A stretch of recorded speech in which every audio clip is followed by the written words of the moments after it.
Hello friends, welcome back to my channel. তো আশা করি তোমরা সবাই খুব ভালো আছো, আমিও ভালো আছি। তো আজকে অনেকদিন পরে ভাবলাম তোমাদের দিকে একটা ব্লগ ভিডিও দেবো। আর আজকে হচ্ছে এই ব্লগ ভিডিওটা করছি সরস্বতী পুজোর দিনে। সরস্বতী পুজোর দিনে মোটামুটি সারাদিন কি করলাম সেটা নিয়েই একটা ব্লগ দিচ্ছি। তোমরা আশা করি ভিডিওটা স্কিপ না করেই দেখতে থাকো, আর আশা করছি তোমাদের ভালোই লাগবে। তো দেখতেই পাচ্ছ, স্নান টান করে সকাল সকাল একটু পুজোর দিনে স্নান করে নিয়েছিলাম, কারণ সরস্বতী পুজোতে আমি একটু রান্না বান্না একটু বেশিই করি, একটু ভোগেরও আয়োজন করি। তো সেগুলো করব, তার আগে আমি ঠাকুর মন্দিরটা ভালো করে পরিষ্কার করে সাজিয়ে নিচ্ছি। রোজ আমি ঠাকুর পুজো নিজেই করি, কিন্তু বাড়িতে কোনো পুজো হলে আমি বাস সাজিয়ে গুছিয়ে রাখি। ঠাকুর মশাই এলে মূর্তি পুজো করার আগে আমার বাড়ির ঠাকুরটা পুজো করে তারপরে মূর্তি পুজো করে। তো দেখতে পাচ্ছ এখানে দু রকম মালা এনেছিল। তো মালা এখানে বেশি ছিল না, তো যাই ছিল আমি সেটা দিয়ে অল্প করে আমি আমার মতো করে সাজানোর চেষ্টা করলাম। আর দেখো শেষমেশ আমি এই রকম সাজিয়েছি। তো আমি যতটা পেরেছি সেই রকম মালা দিয়ে সাজিয়েছি, আর মালাগুলো পরিয়ে রেখেছি। শিব ঠাকুরটা স্নান করিয়ে দিয়ে সব কিছু রেডি করে রেখেছি, ঠাকুরমশাই এলে জাস্ট আমার বাড়ির ঠাকুরটা পুজো করে দেবে। তো অন্যদিন তো আমি নিজেই করি, রোজ রোজ নিজেই করি, একদিন হচ্ছে ঠাকুরমশাই করে দেবে, যেহেতু আজকে মূর্তি পুজো হবে। তো সবসময় আমি সেরকম করি, ঠাকুর পুজো করে দিয়ে এবার আমি রান্নাঘরে চলে এলাম। তো দেখো তার আগে একটু আমি অল্প করে বাটিতে করে গঙ্গা জল এনেছিলাম, তো সব কিছুতে গঙ্গা জল ছড়িয়ে নিলাম। যেহেতু রান্নাঘর যতই পরিষ্কার পোছা থাক না কেন, তবুও তো সব কিছু একসাথেই আছে। তো সব কিছু পোছা পরিষ্কার আছে, তবুও আমি হালকা করে একটু গঙ্গা জল ছড়িয়ে নিলাম। তারপরে আমি রান্না বসিয়ে দিলাম। তো এখানে রান্নার জন্য আমি করছি আজকে আলু ভাজা, বেগুন ভাজা, শিম ভাজা, 3 রকম ভাজা, ক্ষীর, ছানা, নারকেল নাড়ু, আর করব লুচি, সুজি, আর করব গোবিন্দভোগ চালের নিরামিষ খিচুড়ি। তো এই হচ্ছে আমি পুজোতে ভোগ করি। এটা আমার প্রত্যেক বছরেরই একই রকম মেনু থাকে। তো আলু ভাজা, বেগুন ভাজা আর পটল ভাজা করি। তো এবছর বাজারে পটল সেরকম পাওয়াই যাচ্ছিল না, তো সেই জন্য শেষে সিম করলাম। তো যাই হোক, 3 রকম তো কমসে কম ভাজা দিতেই হবে। আর দেখো তোমাদের সাথে কথা বলতে বলতে এখানে আলু ভাজা আমার অলরেডি হয়ে গেল। আর এইবারে আমি বেগুনগুলো ভাজা করতে বসিয়ে দেবো। তো আগে আমি ভাজাগুলো করে নেব, আর উল্টো দিকে আর একটা কড়াই আমি দুধ বসিয়েছি। তো ওটা আস্তে আস্তে হচ্ছে, যেহেতু দুধটা বসিয়েছি। আর এখানে মা আমাকে এগুলো কেটে কুটে রেডি করে দিয়েছিল। যাই হোক, আমি রান্নাটা শুধু করছিলাম, কাটাকাটি কাজ সব মা করে দিয়েছিল। তো রান্না বান্না আমি আগে করে নিচ্ছি, রান্না বান্না করে নিয়ে তারপরে আমি রেডি হব।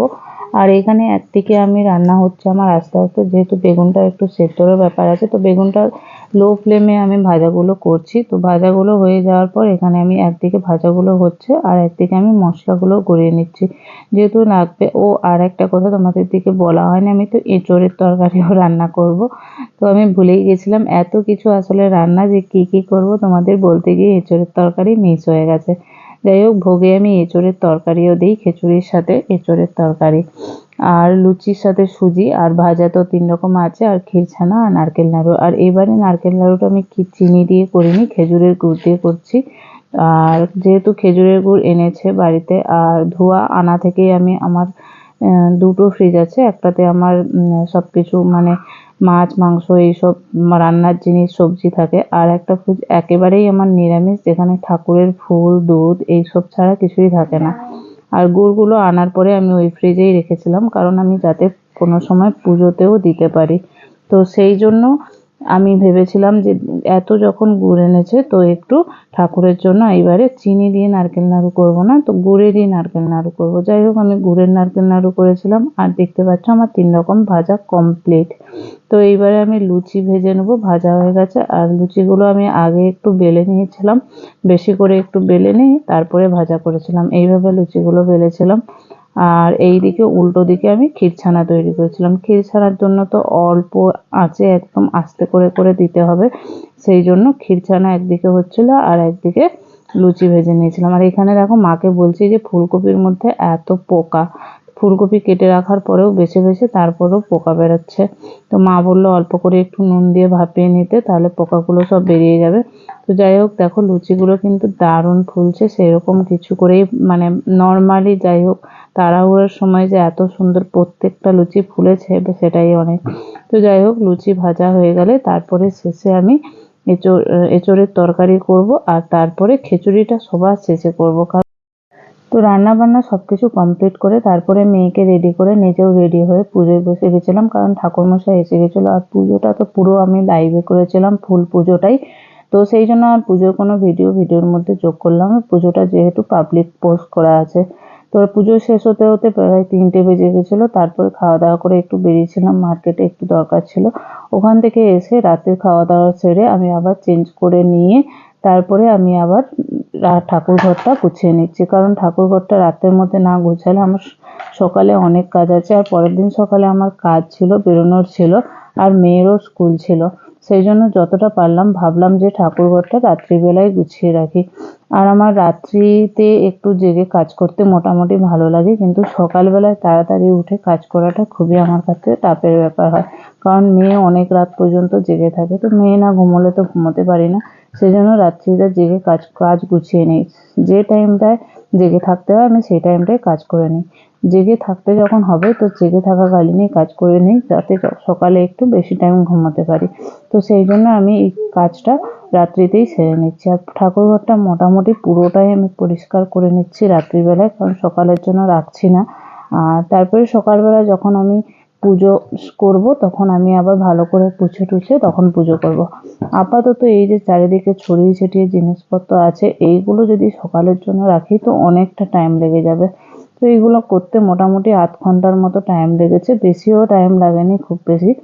আর আমি কি করেছি, পুজোর বাসনগুলো এক জায়গায় জড়ো করে রেখেছি, বরণডালটা এক সাইডে সরিয়ে রেখেছি। যেগুলো আমার লাগবে মানে এঁটো নয় বলে, যেগুলো পুজোয় লেগে যায় সেগুলো তো লাগে না, সেগুলো আলাদা রেখেছি। আর যেগুলো পুজোয় আবার ব্যবহার করা যাবে সেগুলো আলাদা। তো এখানে দেখো কত প্লাস্টিক বেরিয়েছে, তো সেই প্লাস্টিকগুলো গুছিয়ে রাখছি। এইগুলো অনেক কাজে লাগে, এই বাড়তি প্লাস্টিকগুলো। আর এইখানে যে ধুনোটা এনেছিল সেই ধুনোটা হচ্ছে কাগজের ঠোঙাতে এনেছিল, তো কাগজটা কেটে গেছিলো, তো আমি একটা প্লাস্টিকের মধ্যেই রেখে দিলাম। তো যেগুলো এই যে পুজোতে লাগবে যেগুলো, সেগুলো এক সাইডে সরিয়ে দিলাম আবার, কারণ এইগুলো হচ্ছে আবার পুজোতে লাগানো যাবে, এগুলো ধোয়া জিনিস। আর বরণডালাটা তো লাগবেই কনকাঞ্জলি করতে, সেই জন্য বরণডালাটা সরিয়ে রাখলাম। এবারে কাজ হচ্ছে এই যে বাড়তি জিনিস যেগুলো ফেলে দেওয়ার সেগুলো আলাদা আলাদা করব, আর হচ্ছে এই যেগুলো ধোয়ার সেগুলো আলাদা করব, বাসনগুলো আলাদা করব। আর আমার মেয়ে দেখেছো তো, ও কিন্তু ঘুমোয়নি, এখন কিন্তু 1টা বাজতে যায়, আর এখন আমরা কাজ করছি ঠাকুর মন্দির পরিষ্কার করা। আর এখানে দেখতে পাচ্ছ এটা হচ্ছে এটা হচ্ছে গঙ্গা জলের ড্রাম। এটা হচ্ছে আমার বাড়িতে সব সময় থাকে। আর এই ছোট ডাব্বাটা পুজোর জন্য এনেছিল, যেখান থেকে একটু বেশি হয়েছে। তো আমি এই দুটো ডাব্বায় রাখার থেকে আমি মনে করলাম যে একটাতে রেখে আর একটা বাইরে বের করে দেবো। তো সেই জন্য এটা অন্য জায়গায় রাখা যাবে, আর ঠাকুর ঘরের মধ্যে একটাই থাকবে, সেটাই ঠিক আছে, ডবল জায়গায় লাগবে না। তো একটার মধ্যে গড়িয়ে আমি সাইড করে রেখে দিলাম, আর একটা খালিটা আমি সরিয়ে দেবো অন্য জায়গায় রাখার জন্য। তো এই প্রদীপের এই দানিটাও দেখো, এই যে লম্বা স্ট্যান্ডটা এটাও ভালো আছে, তো এটাও আমি রেখে দেবো পরে যাতে না কিনতে হয়। তো এটা খুব সুন্দর ডিজাইন করাও আছে, দেখতেও খুব ভালো লাগছে। তো এটা রেখে দেবো। আর আমার মেয়ে দেখো আমার সাথে সাথে কাজ করবে, ও আমাকে জিজ্ঞেস করছে এগুলো কি ফেলে দেবে না এগুলো রাখবে। ও একটা হাঁড়ি নিয়েছে হাতে, তো ওইগুলো রাখা যাবে না, ওগুলোতে বলে কি বলে পূর্ণ পাত্রের ঘট সাজানো হয়েছিল, তো ওগুলো ইউজ হয়ে গেছে একবার, ওগুলো রাখা যাবে না। তো বাইরে একটা বড় প্লাস্টিক আছে, যে প্লাস্টিকটা তোমরা শেষেই দেখতে পাবে। ওই প্লাস্টিকের মধ্যে ও কিন্তু যতটা পারছে নিয়ে যেয়ে রাখছে। আর হাঁড়িটা নিয়ে কি করছে দেখো, এদিক ওদিক ওদিক ওদিক। তোমাদের দেখেও হাসি পাবে, সত্যি কথা বলতে ও কি করতে চাচ্ছে হাঁড়িটাকে নিয়ে আমি নিজেই বুঝতে পারছি না। যাই হোক, আমার পিছন পিছন ও কাজ পাচ্ছে না, ও যেটাই করতে চাচ্ছে আমি সেটা তখনই বলছি যে এটাতে হাত দেবে না, যখনই কিছু করতে যাচ্ছে আমি বলছি যে এটাতে হাত দেবে না। তো কি করবে নিজেই বুঝতে পারছে না, সেই জন্য আমার পিছন পিছনই ঘুরছে। তো যাই হোক, যতটা তাড়াতাড়ি সম্ভব ততটা তাড়াতাড়ি গোছানোর চেষ্টা করছি, কারণ পরের দিন সকালে আবার ওর স্কুল আছে। আর এই টাইমটা যদি না আমি করতাম, তোমরা হয়তো ভাবছো যে 1টার সময় ঠাকুরঘর পরিষ্কার করার কি দরকার আছে রে বাবা, সকালবেলা উঠে করলেই তো পারতো। তো এমনিতেই তো 1টা 1:30 পর্যন্ত জেগেই থাকে, কোনোদিন বা 2টোও বেজে যায়। ঠিক আছে, এটা আমাদের রেগুলারই রুটিন, এত রাত পর্যন্ত জেগে থাকা। তো এমনিতেই জেগে থাকে, তো সেই টাইমটায় জেগে থেকে অন্য কিছু কাজ করার থেকে তার থেকে কাজের কাজ করলে একটু আমার মনে হয় কমবে। সেই জন্য এত রাত্রিতেই আমি ঠাকুর ঘরটা গুছিয়ে নিচ্ছি। আর এইখানে যে দুধ জল এগুলো ছিল, এগুলো আপাতত আমি কি করব খুঁজে পাচ্ছিলাম না, তো সেই জন্য আমি বেসিনেই ফেলে দিয়ে ধুয়ে নিচ্ছি। আর ধুয়ে নেওয়ার পর তারপরে আমি পিতল জিনিসগুলো এক সাইডে করে নিচ্ছি। আর তারপরে তাহলে কি হবে, পিতল জিনিসগুলো এক সাইডে করে নিলে যে বাকি যে বাড়তি জিনিসগুলো সেইগুলো আরও তাড়াতাড়ি আমি প্যাকেটের মধ্যে তুলে নিতে পারবো। আর এখানে যে ফল টলগুলো আছে সেগুলো আমি এক সাইড করে নিচ্ছি। যে ফলগুলো পুজোর জন্য এনেছিল বেশি হয়েছে, তো সেই ফলগুলো আমি এক সাইড করে সরিয়ে নিচ্ছি। তা আমি যতটা পারছি ততটাই গুছিয়ে নেওয়ার চেষ্টা করছি, কারণ আমি চাচ্ছি যে সকালবেলা দরকার হয় সেরকম করলে শুধু আমি ঠাকুরের বাসি মালাগুলো খুলে ভালো করে পরিষ্কার করে গোটা ঘরটা পুছে নিয়ে তারপরে আমি পুজো করে নেব। তো অলরেডি দেখতেই পাচ্ছ তোমার আমার সমস্ত কিছু একদম পরিষ্কার হয়ে গেছে একদম। আর এই বইগুলো আমি বাইরে বের করে দেবো, কারণ এখানে কিছু আছে আমার ভাইয়ের বই আছে, কিছু বোনের ছেলের বই আছে, যেগুলো বোন কালকেই বাড়ি চলে যাবে, যেহেতু ওর ছেলেরও স্কুল আছে, তো বইগুলো লাগবে। সকালে মেয়েরও স্কুল আছে, মেয়েরও কিছু এখানে বই আছে, সেগুলোও লাগবে।